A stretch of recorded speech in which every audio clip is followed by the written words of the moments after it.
Welcome to Thursday Night Knives. I'm your host, Bob the Knife Junkie DeMarco, and tonight we're going to talk about the new releases from Tops Knives. We're going to talk about SHOT Show a little bit. We're going to talk about a new Strider that I got, and we're going to talk, our main area of discussion will be the Royal Triumvirate, Strider, Hinderer, Chris Reeve. Does it still exist? Is it still relevant? Before we get to that, we're going to have much more on Thursday Night Knives. Join the conversation, comment, leave your opinions, ask questions. Let me know where your mind is on these very, very important topics. Jim will put these in graphics, put them up on screen, and you'll get a chance to engage. That's the whole thing. It's engaging. That's what I keep hearing. Engage. So what do you say we dive right in? All right. So as you know, this has been the season of SHOT Show videos, of which I am a rabid fan. David C. Anderson has some great ones. The guys at Blade HQ have some great ones.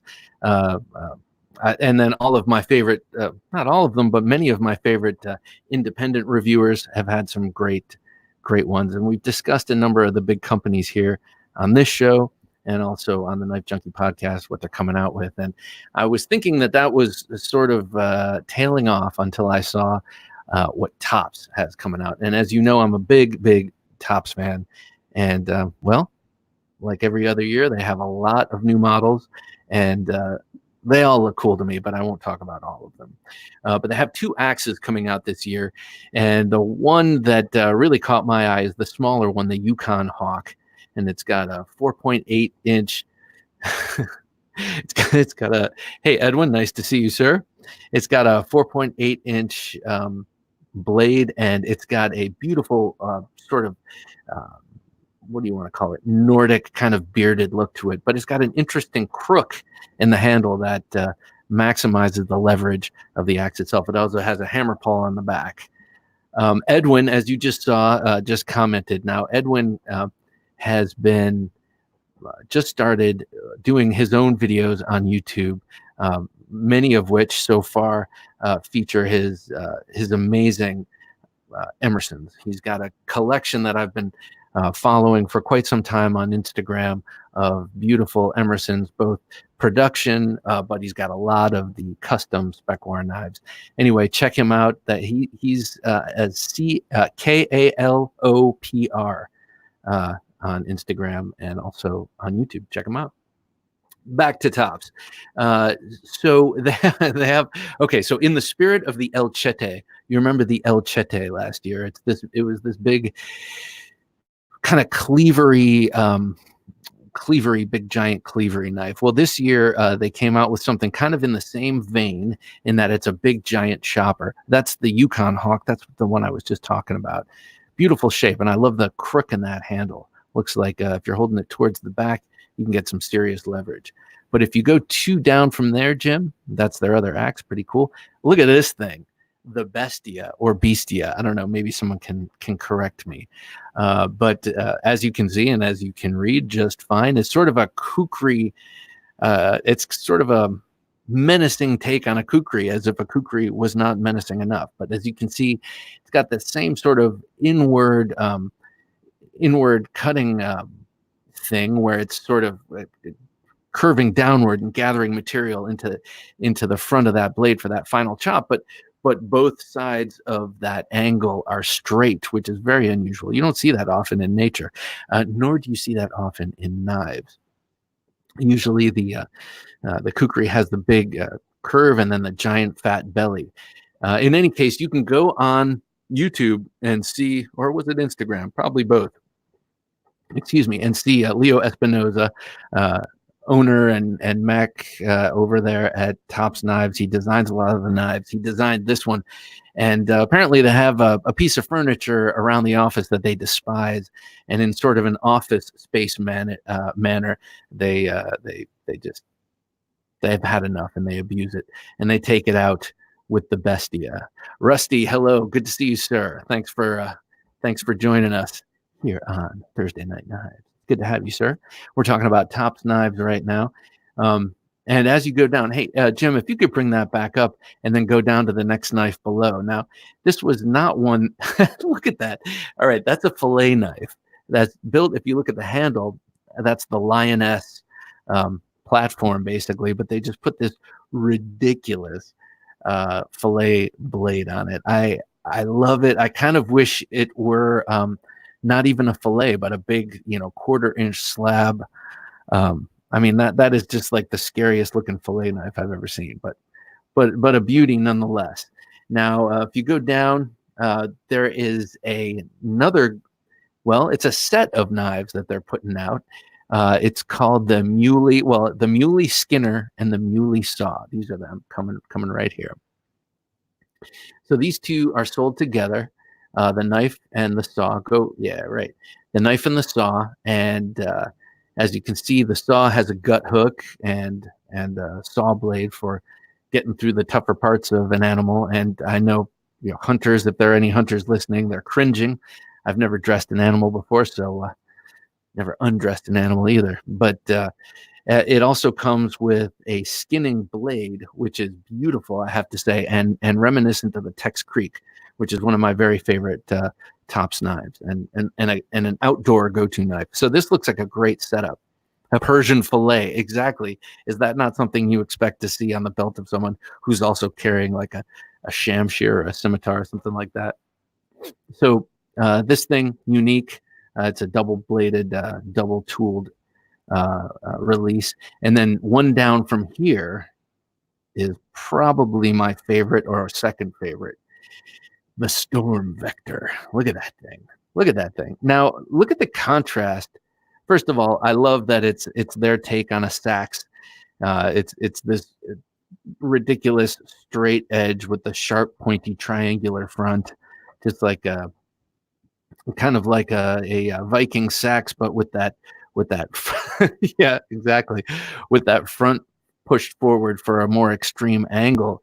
But what's really interesting about this design to me, besides everything, is the contrast between the super angular blade and then the very organic, curvy, ergonomic handle.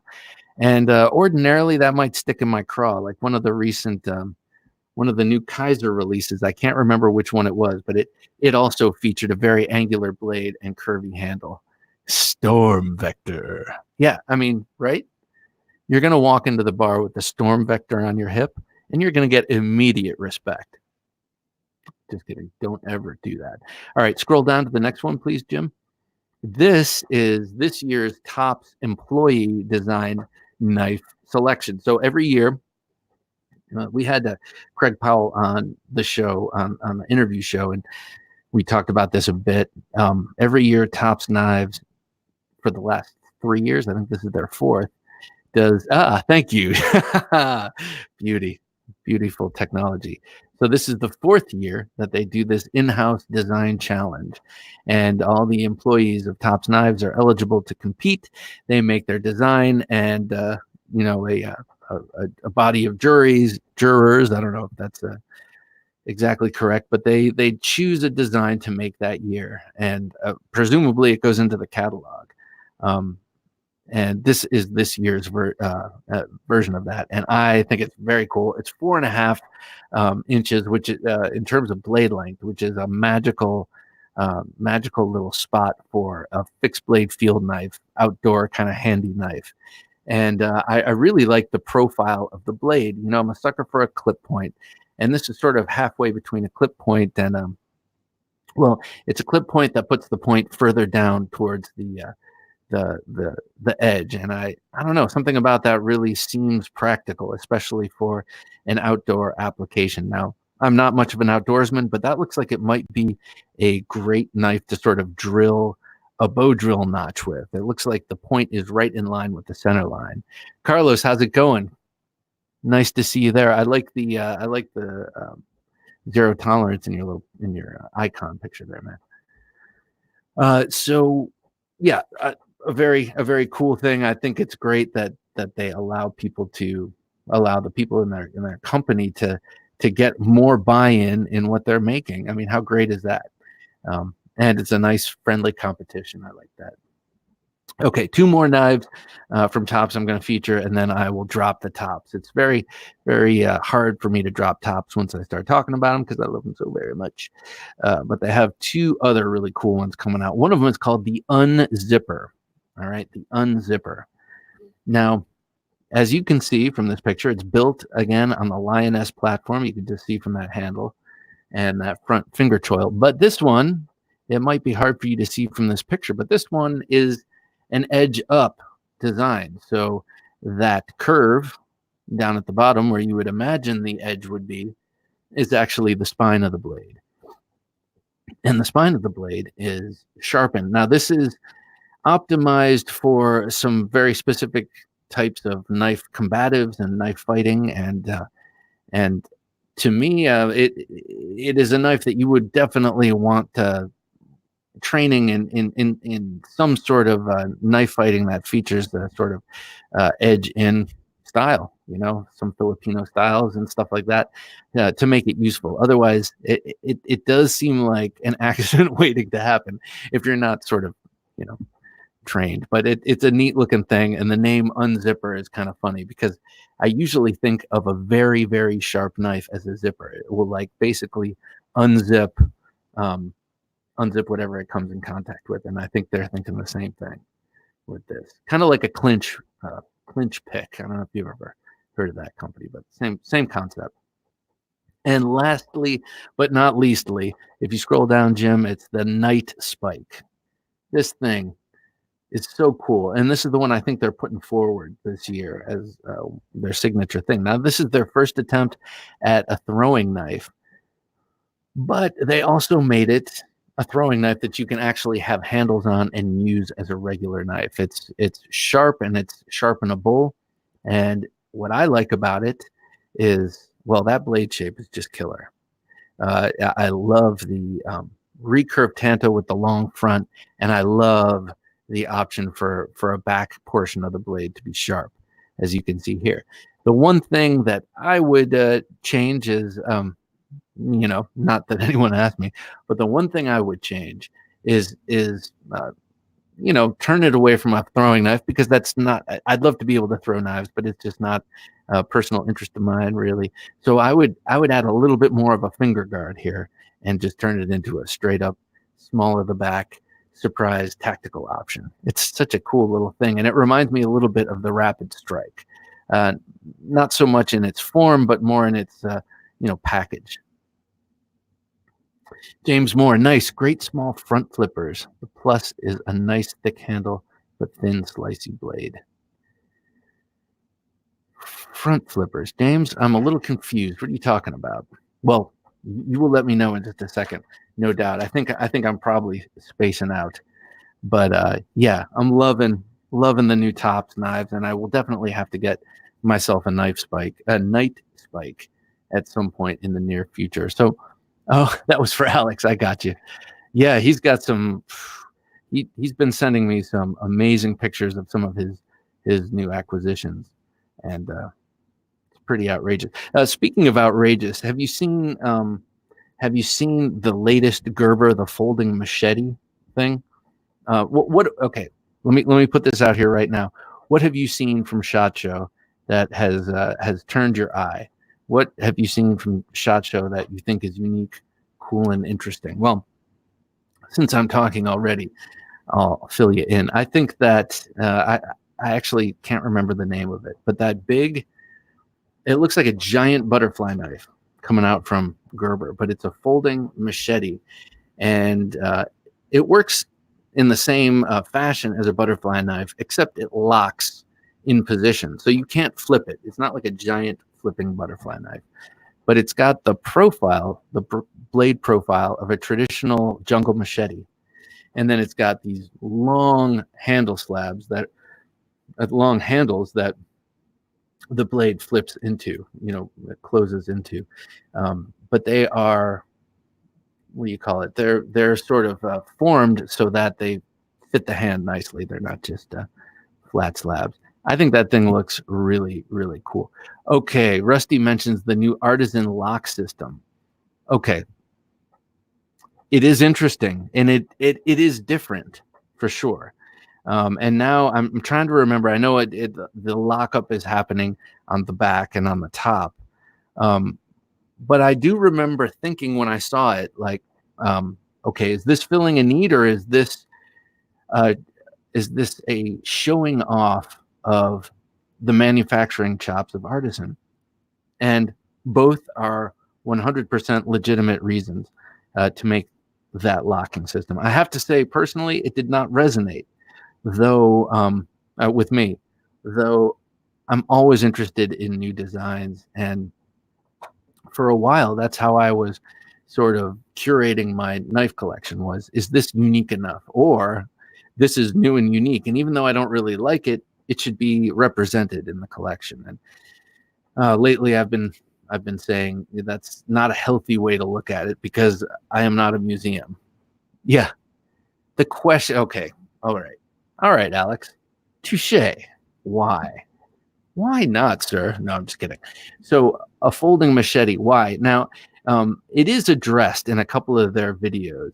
Uh, um, and I think I think the main justification, aside from it just being cool and unique, which is obviously the real reason they're making it, because I don't think there was much of a need leading up to it, but in making it, they've created a need, at least in me and other weirdos. So I think the way they're justifying it is, you're packing into the backcountry, you have limited space, you have a lot of stuff to carry in. Why not have a folding machete solution? That's not really a machete, it's a machete solution. That's a big, solution has been a big word for the last, I don't know, 15 years. What does it mean? It just means it's a slightly different way of doing things. And I think that in very limited circumstances, you could imagine how that folding Gerber machete could be necessary and needed. Space is at a premium, say. But I think mostly that is the kind of thing that a company makes because they know it's going to get the dude factor. Like, dude, I got to have that factor. And, well, let's just say I understand that instinct because, well, that's the platform I'm built on in a lot of ways. Hey, what's up, Steve? Good to see you, sir. I'm just over from Tom Hosang's live stream. How was that? I hope it was great. Everything you were hoping for and more. That's cool that it's all happening at once. It is Thursday Night Knives. Still will be available on. Oh, yeah. Okay, so CJRB. All right, so I haven't had one of these knives yet. I haven't gotten one yet, but I just saw a Eugene Kwan video yesterday where he's talking about this new knife, and maybe someone can chime in because I don't have my my YouTube at the handy, but it's a new knife that he compares favorably to the Benchmade Griptilian, both its large and small size, because this CJRB comes in a small and large size. And it's this beautiful, understated G10 liner lock with a really nice, pointy drop point blade. If anyone knows what I'm talking about, please chime in. But that was the first. Oh, cool! I have not seen that yet. I got to check it out. That was the first CJRB that really turned me on. So, yep, looks cool. But again, that lock. Yeah, okay. The deadbolt lock from CRKT does look cool, and CRKT, I have to say, they came out with a lot of great looking designs this year. They have a couple of TJ Schwartz designs, and then a number of other designers that they've been with a lot. But yeah, so they are using that deadlock or deadbolt lock quite a bit this year on some of their more premium stuff. The new Kit Carson stuff, the kind of the logical extension of the M16 and M21 series. They're using. I will be getting the Ray Laconico design Artisan cutlery century knife once it hits the streets. Now, is that the XL Ray Laconico?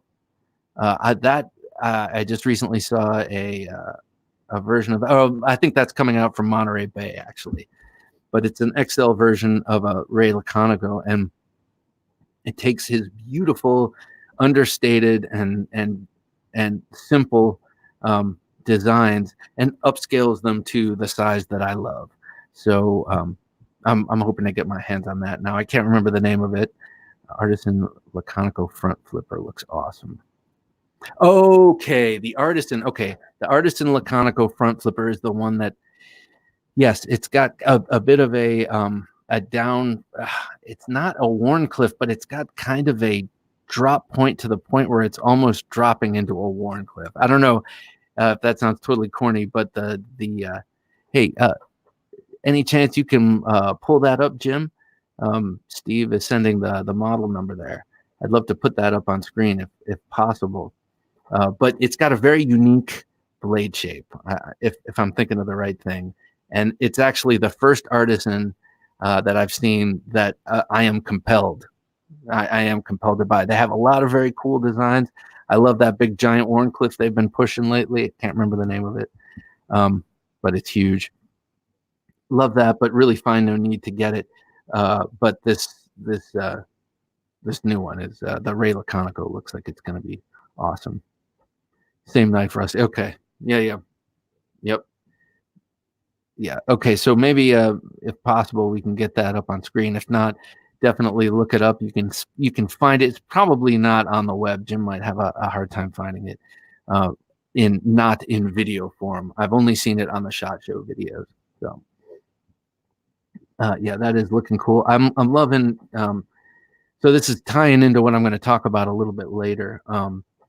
In terms of the Royal Triumvirate is what I'm calling it, but the Hinderer, Chris Reeve, Strider sort of triad there, and just how, like Rick Hinderer, for instance, these days he's doing the same but different. Like he's doing a lot of variations on his theme, and I think they're successful and beautiful. Like that Wharncliffe he's made on the half track for USA made blade, or all of these what is he calling them, traditional versions of his knives, where they've got the walnut scales and they've got the parkerized finishes, and they look like combat rifles from World War II, which he's a collector of. So so not necessarily everything new is new that I've been appreciating.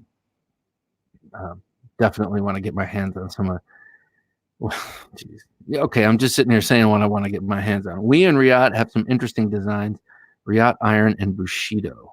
The next Mini Buster. Okay, the Mini Buster to me looks really cool. Now, excuse me.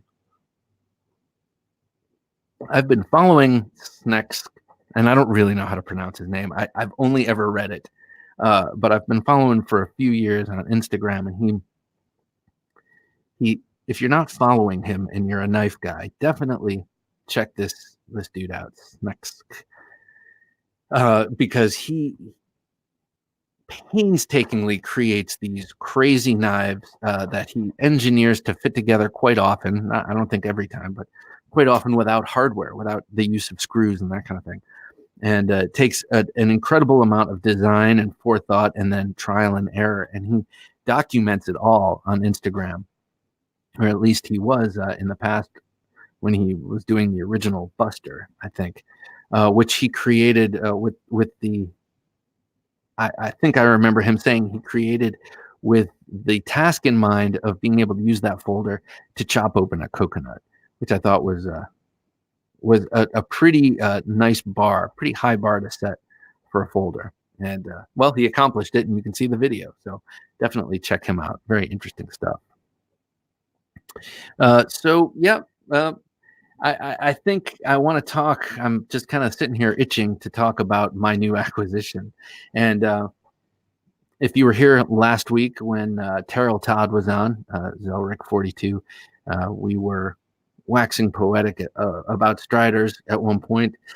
And when we were offline, I told him, if you have any Striders you'd like to get rid of, I would really consider them, because I had an SMF, a Lego SMF, some years ago in CPM 154. I let it go to buy other things, and I was happy to have those other things, but as time passed, I kind of wish I still had a Strider. Well, it just so happens that Zell wanted to get rid of one of his SMFs, and it just so happens I wanted to buy it. It's this beautiful SMF concealed carry, and it's hollow ground. It's beautiful. He has a mirror edge on it, and I just received it today, and it's great to have it back. And it raises the question, what am I doing? What am I doing with all these other things that I just don't quite like as much as this? And why don't I get rid of them in lieu of this? Because I have a bunch of knives now that realistically only I walk up to my case, I open them up, I appreciate them, fondle them, look at them, congratulate myself on having it and what great taste I have. And then it goes back in the thing and doesn't get used, or gets used once a year. I mean, if you really think about it.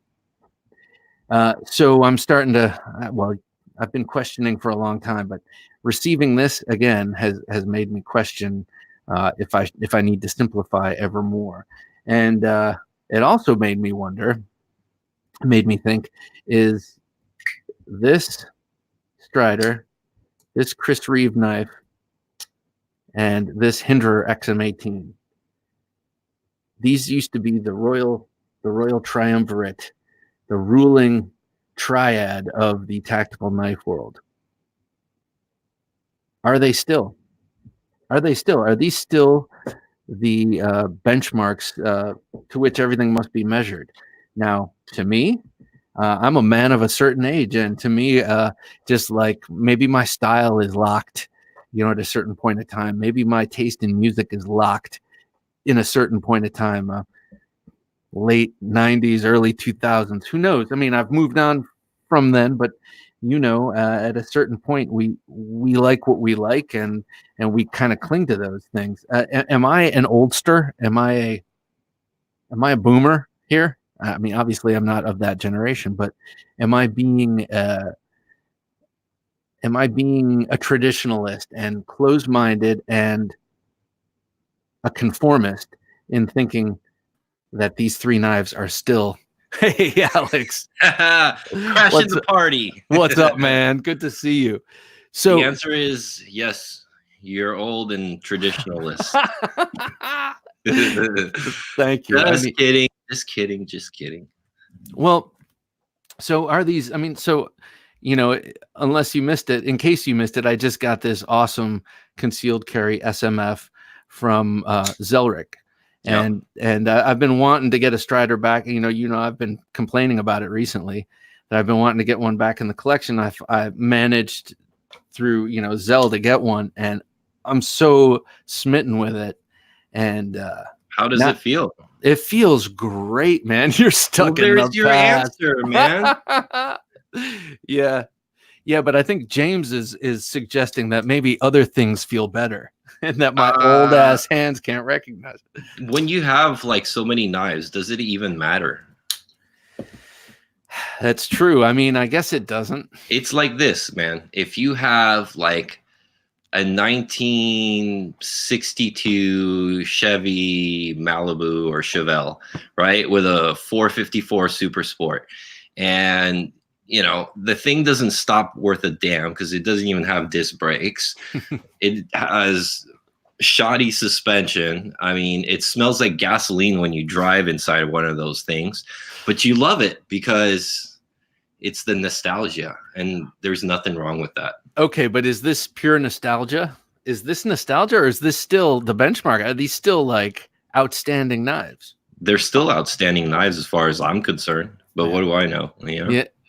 Well, I mean, you actually know more than a lot might, because you reach out to makers who are not well known yet, and you actually experiment and try a lot of different stuff out. So actually, you're a great version.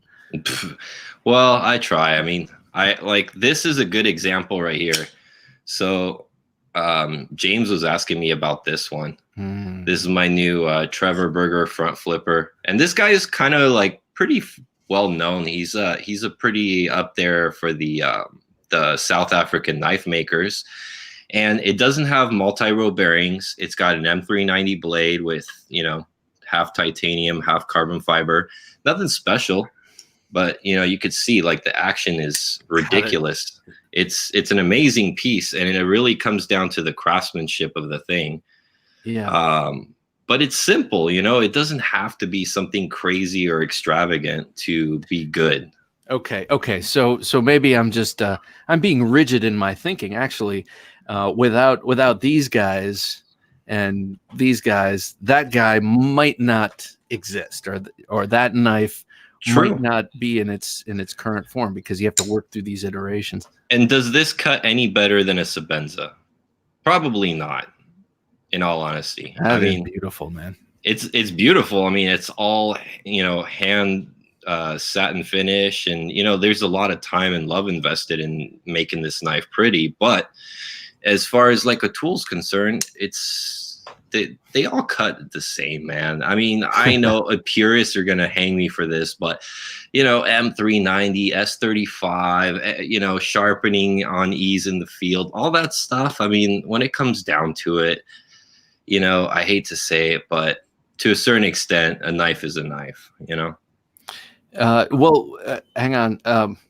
Who made that knife? This is Trevor Berger custom. Okay, so that's what TBK. Can you bring that graphic back up, Jim? Okay. Oh, because so when Steve says TBKs are some of my favorites, I especially love. Okay, so that's what he's referring to. TBK. Yeah. So show the lock side of that knife, please. So there's the lock side. God, look at that. So I love that pinstripe milling, and I also am a big fan of the efficiency of design in using the pivot as the over travel stop. Yes, sir. I'm a sucker for that. I am too, and it's simple. I mean, there's nothing that's rocket science there. It's kind of hard to see, but even the clip has a little bit of fine milling. It's hard to see on this kind of camera, but right. I mean, it's all about the details, and like I said, this is not like a Shiro with like multi-row bearings. It's just nicely tuned, and yeah, it looks like the front flipping action is pretty easy on that too. It's butter. It's so easy. I think, and a lot of people have this thing about front flippers being useless or anything. I'm going to do a video on front flippers pretty soon, which should be pretty fun. Yeah. You did a video recently on the 3-inch Hinderer XM18 that I really liked. It's kind of a confirmation bias thing. You and I have very few of the same knives. Our Venn diagram is pretty small. But I was looking forward to seeing what your take of Hinderer was, and I love that video. What a sweet little knife that is, huh? Yeah. My only qualm with Hinderer was, and I didn't say it on the video, maybe I should have, but that thing, when I got it at first, it had some major problems. It was way off centered. The action was terrible. Yeah, but I'm never into like really like tearing people apart, because in the end they fixed it. They made good by it, and the knife now is a very nice performing knife and centered and all that good stuff. Yeah. James is commenting on the pivot. Yeah, it is sweet. It makes an equally great full-size Lex model. Do you know what that looks like? Yeah, so this is actually the one he's talking about, the LEXK model, which is his large one. So he makes a smaller one. What is that beautiful handle material? This is fat carbon. That's the fat. Okay, all right. So this is a material I'm liking a lot. I kind of gripe about regular carbon fiber, the weave carbon fiber. I don't know, it just turns me off. But that and marbled carbon fiber is, I keep, oh, what's that? Like, I hate carbon fiber, but what's that? That's carbon fiber. Oh, okay. Well, I like some of it then. Yes, Steve, that's correct. The CFL. CFL. It's just nomenclature, man. Don't worry about it. It's not important.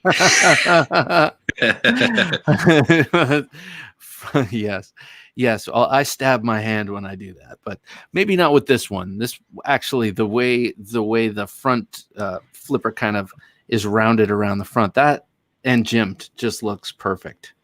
So I'm gonna mention that in the video, and I'm gonna have a couple flippers, and I'm gonna have a bunch of front flippers, and I will show you why a lot of people hate front flippers, because I know why.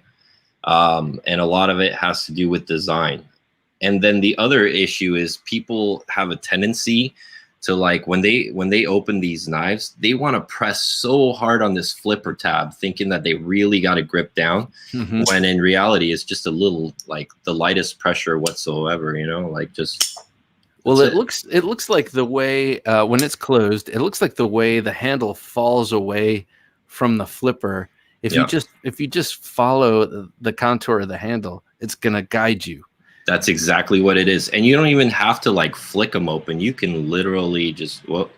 Just open. Roll it open without having to, like, flick it. It's that easy. But this is probably one of the best well-designed front flippers out there. And for you guys who, you know, don't want to spend big money on a front flipper like this, he also makes the Bokor Excalibur, which yeah, that's him. Okay. That's him. So, and that's what this knife is based off of. They're actually almost identical in size, except the Excalibur is a lot thinner, of course. Okay. He even gets S35 VN. Bokor did a good job on that one. Nice. So Steve commented about it. Do you have one of those, the same knife? You were commenting that you like how it opens. Some suggestions: American Koenig, Skiff, Pena, SBD, South Africa. Okay, I don't know Skiff or SBD. What are those? Oh, I know Steve Skiff is freaking awesome. I plan to get one of those. Pena, I agree 100%. Koenig knives, that's a given. SBD, I'm not sure which one he's referring to. And then African, both South African knife makers. This is a Trevor Berger right here. That's what he's saying. And then Andre Thornburn's like a master. So I have his collaboration knife, but I don't have a straight Thornburn yet. I'm waiting for the right one. Epic Snuggle Bunny was a collector of Thornburn for a while. I'm not sure if he still has them or not, but yeah, nice looking and impeccably built, it looks like. Yeah. Sky Warp, I'm with you. Huge Hinderer fan. And well, I'm going to do a little plug for Razor Edge here, but I had Josh at Razor Edge Knives regrind my Spanto, and he turned it into an absolute straight razor. I can't stop talking about it. And actually, in reducing the weight of that blade, has really turned it into a great flipper.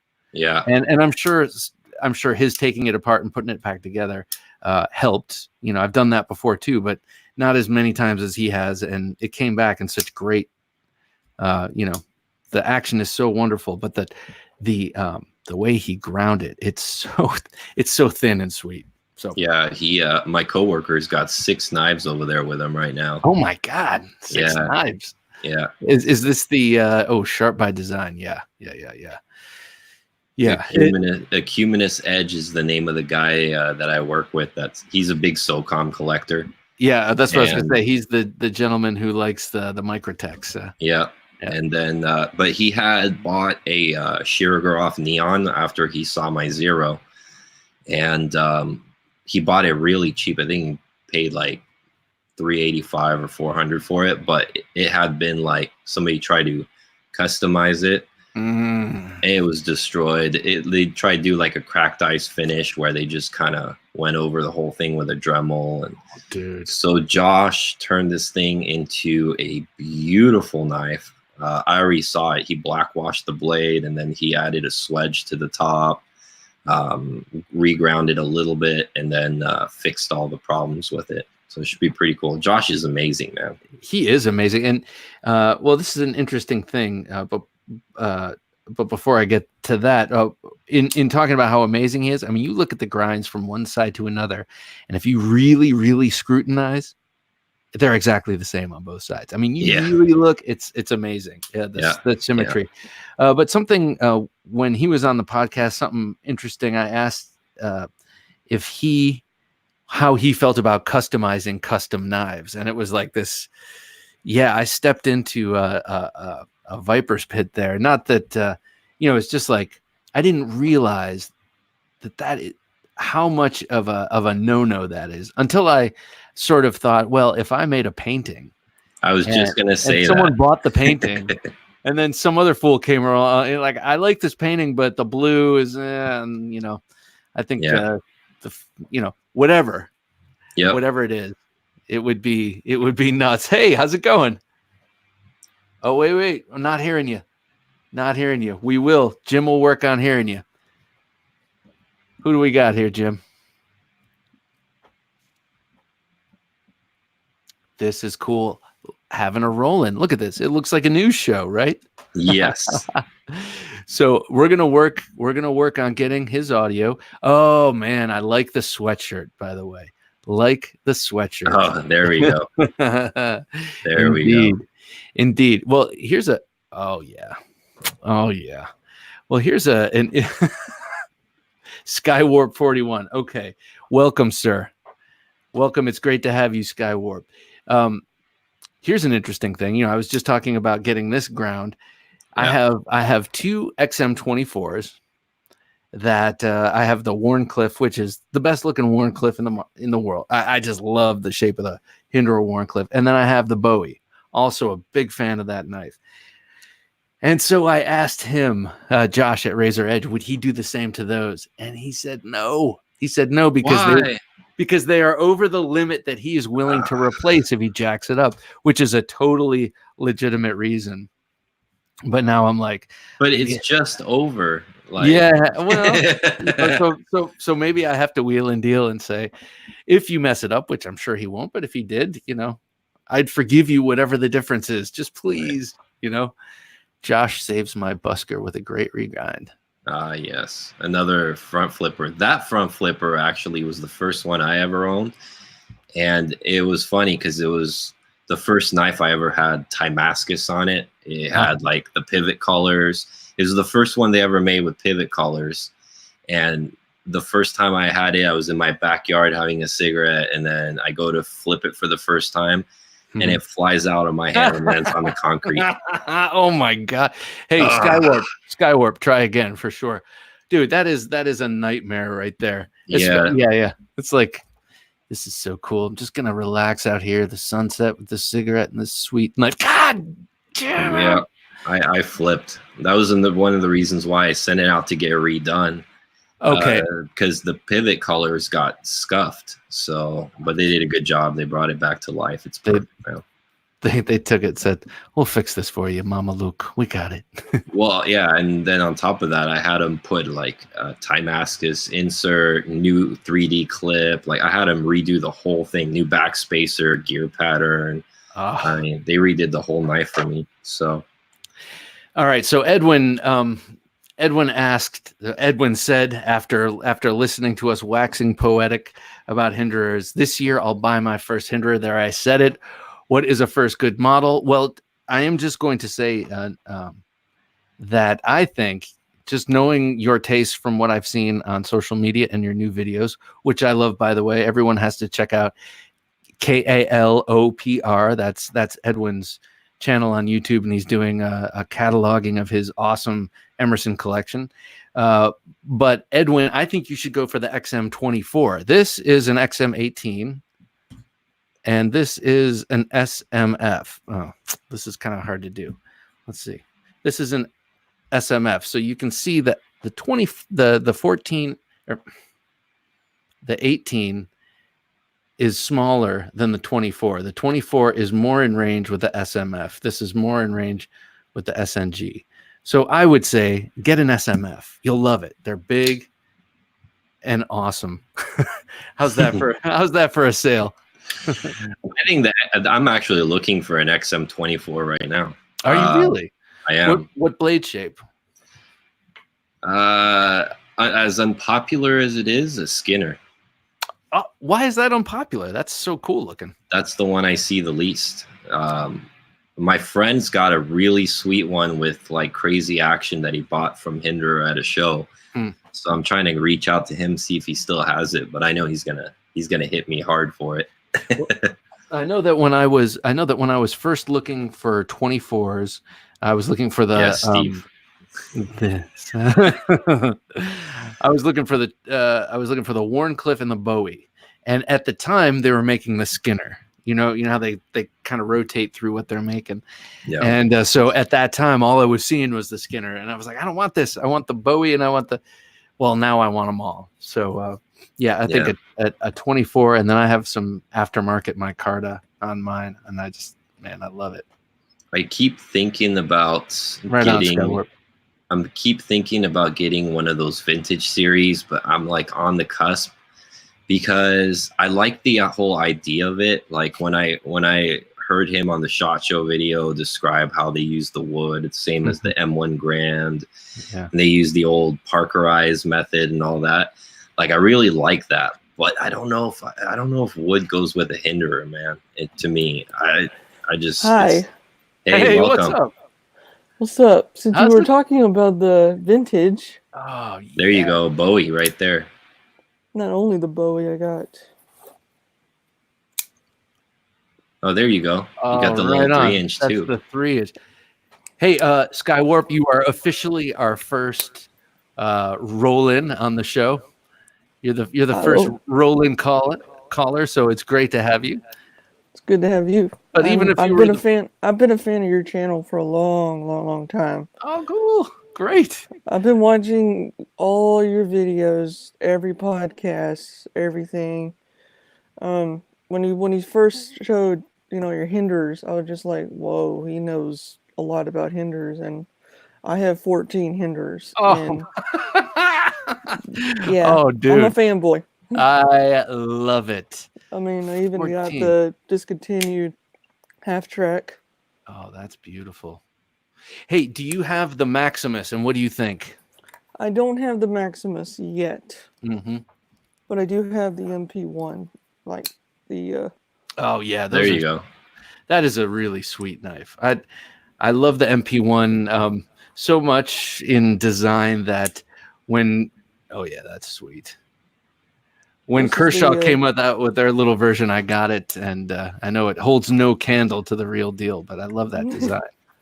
And since you were talking about the fixed blade, oh yeah, I got the. Now hold that up. That's the neck knife. Hold that up to the 3-inch XM, if you would. I just want to get a sense of scale. I've always kind of been a little bit curious about that. All right, so it's even smaller. Man, that is nice. How do you find the smooth wood scales on the traditional versions? To me, I would love to see that awesome milling pattern in the wood. It's probably not tenable, but how do you feel about the slick surface? I mean, when I put the oil in, the linseed oil on it, it does give it some grip, but not all of it. It's got more of a grainer to it because when you put it in your pocket, it's really good. I see you're watching my videos. Yeah. And I actually do love hinder. I mean, my very first hinder I ever got was, someone said Warncliffe. Oh yes, there it is. First. Beautiful. And this is what got me started on the sickness. So is it all hinderers for you, or do you have a widespread collection? I have like Southern Grind. I got some Southern Grind. I got I just said old school Strider. Right on. Like nice. Old school. I'm not too well. I'm not really much of a fan, but I used to be really big on Chris Reeves. Yeah. Okay. It seems like you have a pretty sophisticated collection here. Yeah. I mean, I run a knife channel for about 7 years now, and I think. Yeah. Go ahead. No. Go ahead. What were you saying? You've been. No, I was gonna say the very first YouTuber I ever watched was Nothing Fancy. Oh yeah. And like most late people. Boy Scout. Yeah, the late Boy Scout. Yeah. Well, the wood scale is beautiful. I think so too.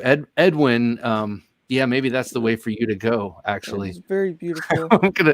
I'm gonna try and enable your purchase. Yeah, that's nice, man.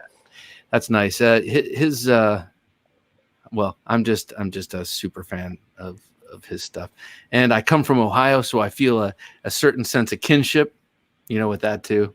Comes from my home state, man. So let's see. Wow, learning for the only knives that are good. Wow, learning for you. The only knives that are good is a Microtech out the front Ultratech 122. A little confused, Ron.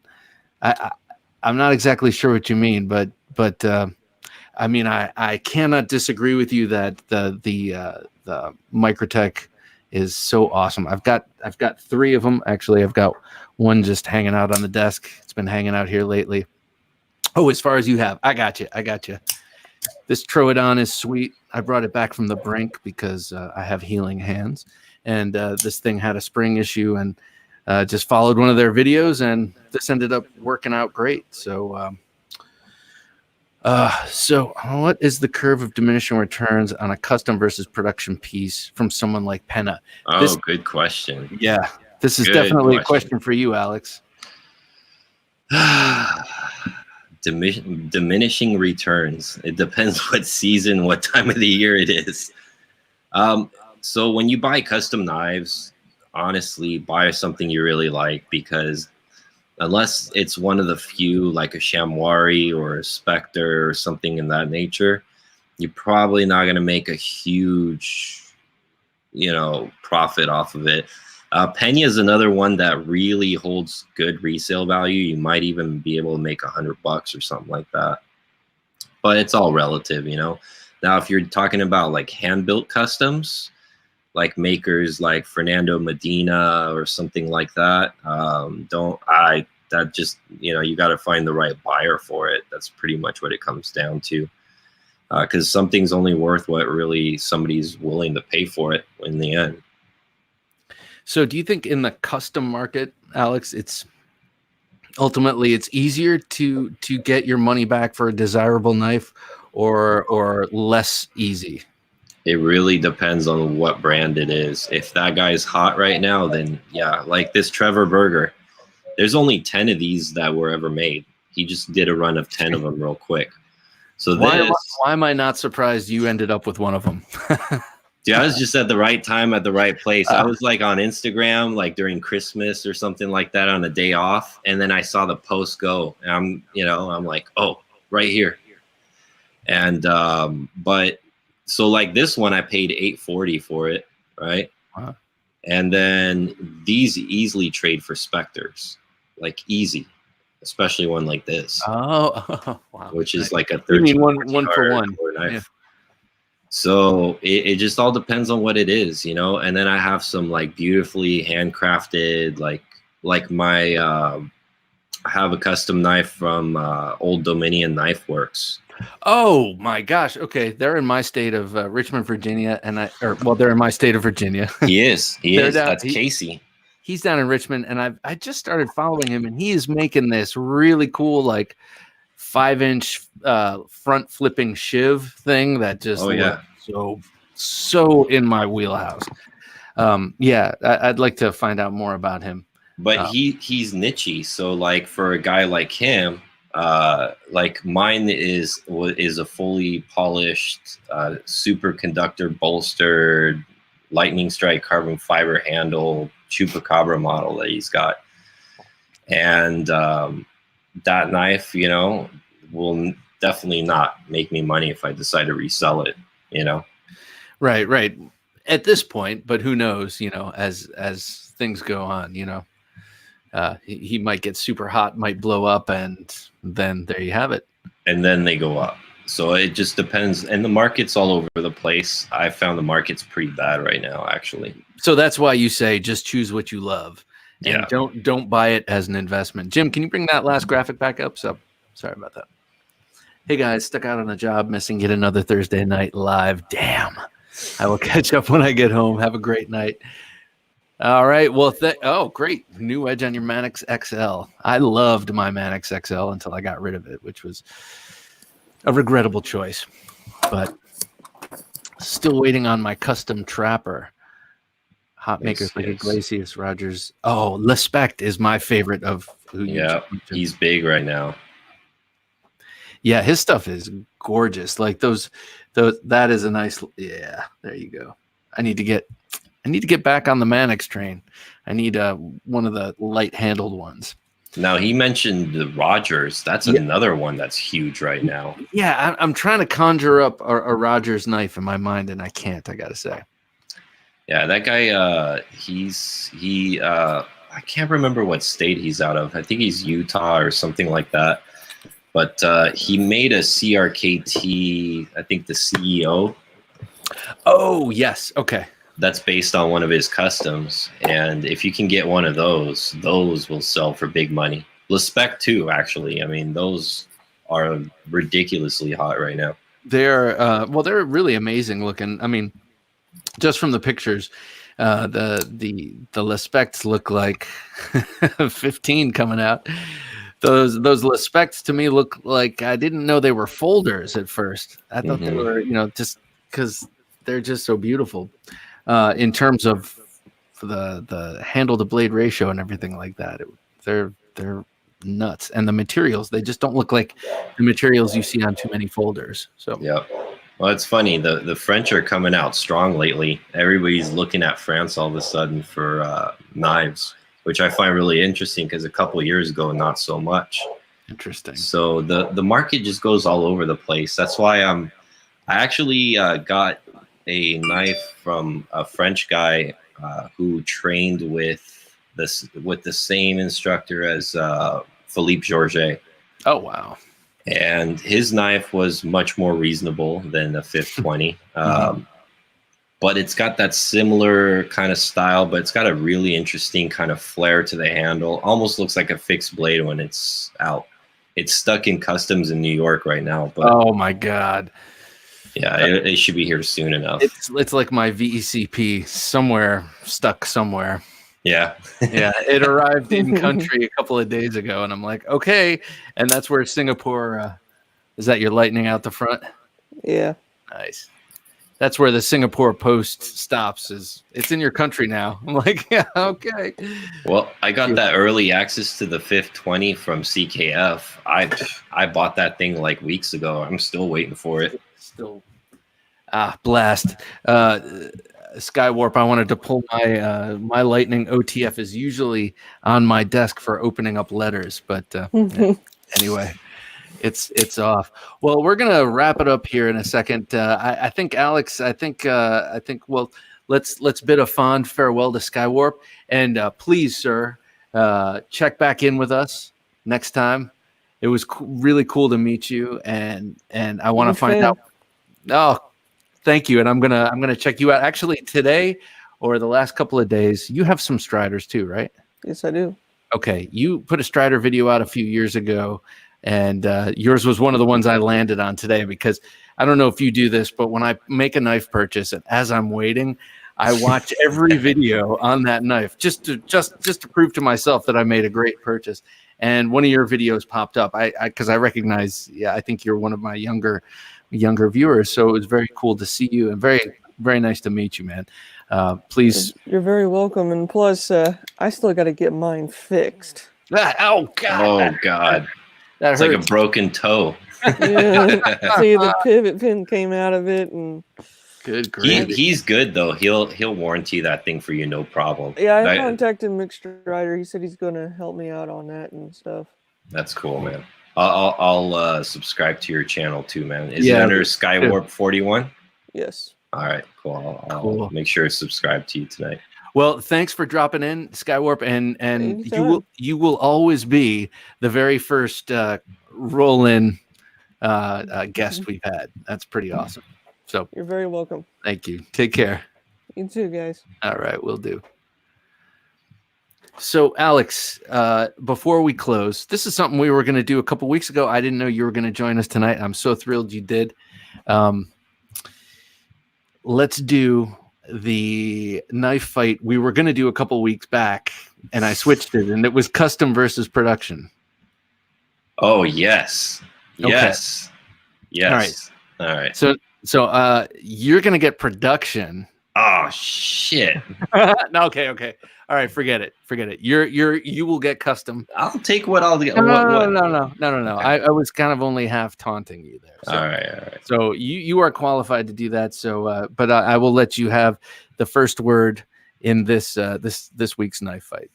All right, ladies and gentlemen, welcome to the forum. Thanks for joining me tonight. And clearly, the argument tonight that we're going to be discussing is production versus custom. And although a production knife is nice and affordable and, easy to get, having a custom knife is just so much better in so many ways. For example, you don't have to settle on the same plain materials that everybody else has in their pocket. If you pull that knife out at work, chances are nobody's going to have anything like it. You can have yourself a hand in the actual build process and choose your materials and get to know your maker in a personal way. And by the time that knife is made and sent to you, you can hold on to that knife and know that you had some part in making that knife the way it is, which is so much more special than just a plain production knife that the guy next to you probably has in his pocket. Oh, I see. He stoops to conquer. Well, let me just start by saying, I think you're absolutely right. There is nothing quite like a custom knife. You will never get the same level of attention, the same striving for unique designs, for differentiation. You will never get those things from the production world without a bunch of hungry custom knife makers who need to rely on the custom world to make their living. Now, it is this very elitist attitude that you put forth. Oh, yeah, so for the hoi polloi, production knife is fine. However, for men of my taste, this is the sort of attitude that has allowed folks such as me, folks of humble means, to acquire knives of designed by makers of renown that I couldn't afford otherwise. So clearly production knives are the better way to go because they allow you to collect the work of both custom makers as well as just your run-of-the-mill designs from production companies. So therefore I rest my case.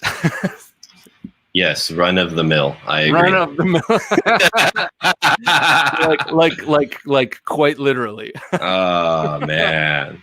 No, but it is interesting. Like I used to work in the fashion world, in production of the fashion world, and what always struck me is that you'll go to these fashion shows with these big designers, and you'll see these crazy designs going down the runway on these beautiful models. And you'll say, who in the world would ever wear that? But then a year later, some of the design cues and colors and cuts and such make their way down into the production clothing world. You'll go to Gap, you'll go to Gap a year later and you'll see, oh, there's that color blue and there's that weird collar and that kind of thing. And it's first comes out. It's like technology too. Like all the greatest things come out, they're out of reach for most people, but then the people who can afford them make it affordable for the rest of us because they allow that product to make it through its initial stages. And actually you need both sides, at least in the knife world, you kind of need both sides. You want the custom makers to be pushing design and quality, and you want the production makers to be pushing scale and innovation. And so the perfect example of that is that Benchmade that's coming out by that guy, that maker from Utah. What's that thing called? Are you talking about the flipper that's kind of a traditional looking but Tanto flipper? Yes. Yeah. Yes. I can't remember that gentleman's name. I just was talking about it though. That thing. Yeah. Dude, I mean, that's a perfect example. And when these custom knife makers sent their designs to some of these other production companies. Now, there's a few exceptions, like Brian Nadeau, right? So Brian Nadeau makes his whole design and like how all the parts are going to fit and everything. And he basically sends the file and they can just basically plug it in and make the knife. But there's a lot of other custom knife makers that, the production company actually improves the knife in the way it functions, and I think that's more the vast majority. So when they come together, a lot of times you get like a superior product, because truthfully, like a lot of knife makers out there, the custom ones, they're not always going to be the best tolerances. They're not going to be the best fit and finish. Right. The engineering might not be up to par. Right. The design and the spirit and all of that is the thing.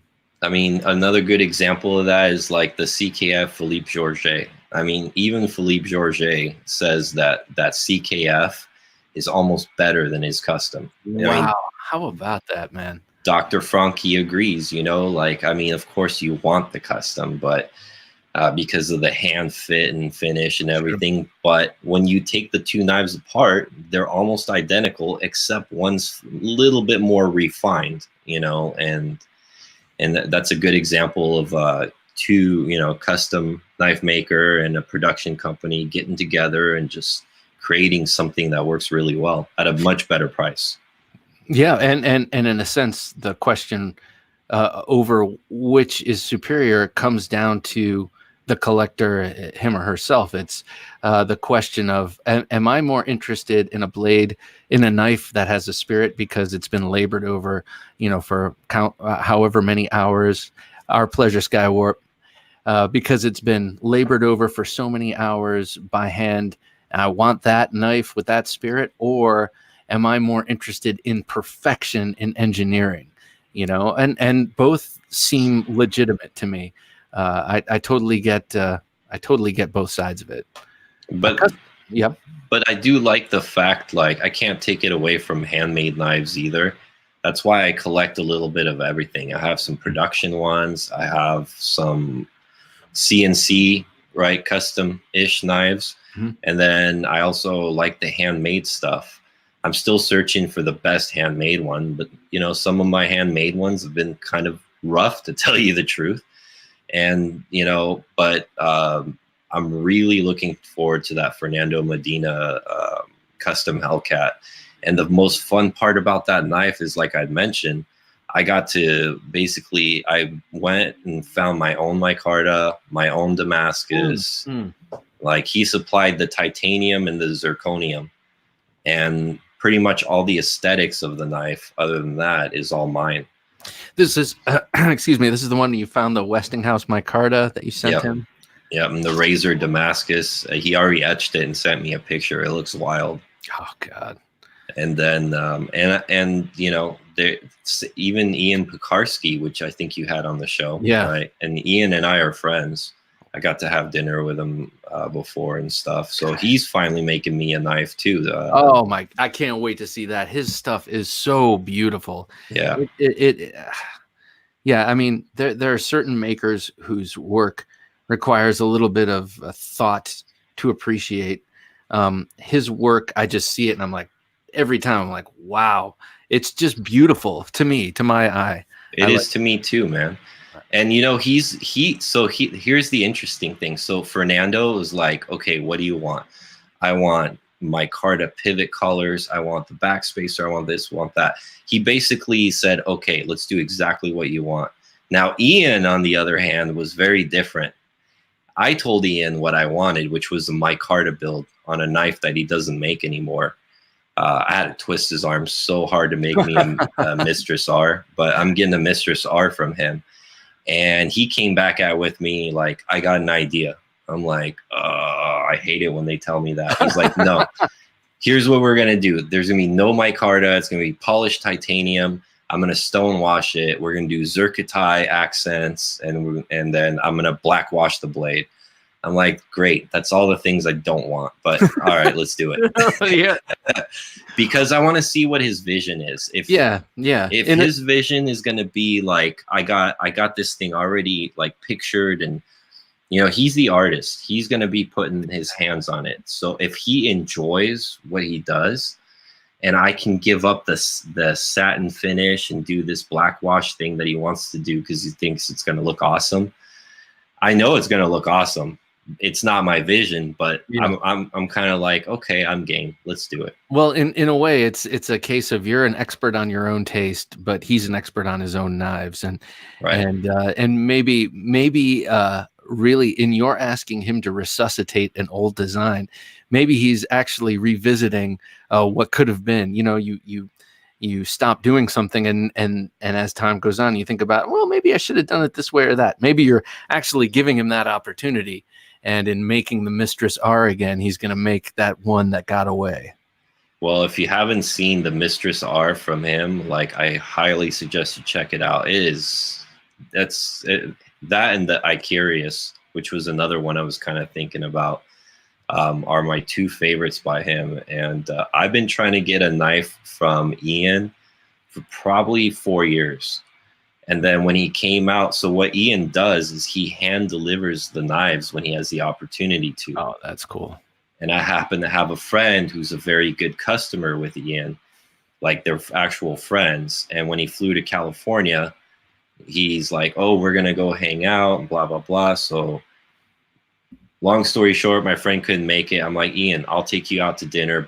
He had his wife. I brought my wife. We double dated and we sat down. He's like, all right, I'll make you a knife, man. That's cool. I'm like, I didn't even ask. He's like, I know you want a knife. You told me, no problem. We'll come up with something. So finally getting around to it. That's cool. All you got to do is take a guy out to dinner, and man. Yeah. Yeah. He said it was the best wings he's ever had anywhere.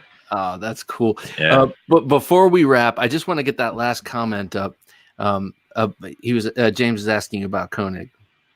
Koenig, construction quality is hard to beat at any price. What do you call an Arius, Alex? Low volume production?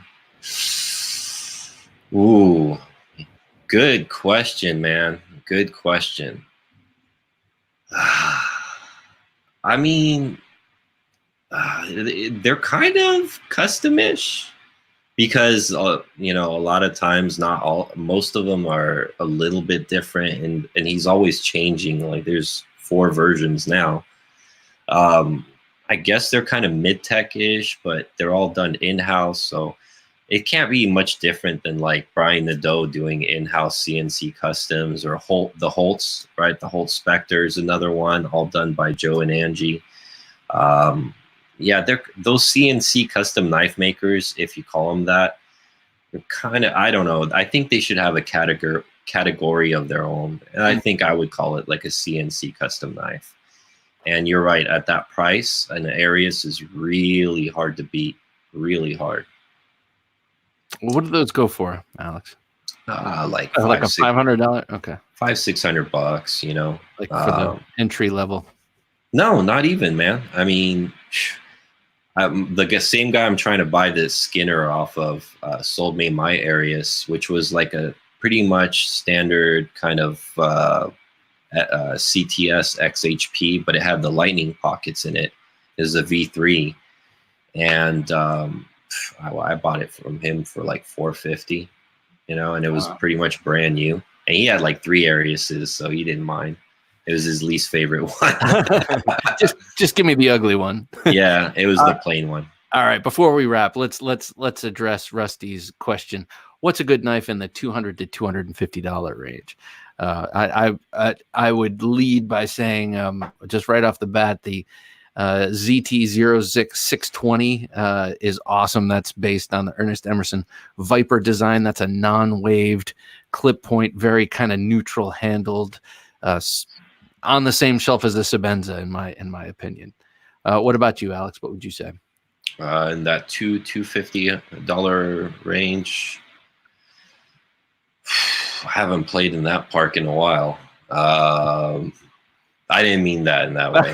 With all the little kids. No, I'm just kidding. Well, no, there's so many. There's much more out now than when I was in that kind of Yes. realm of things. There's there is for sure. I mean, 250.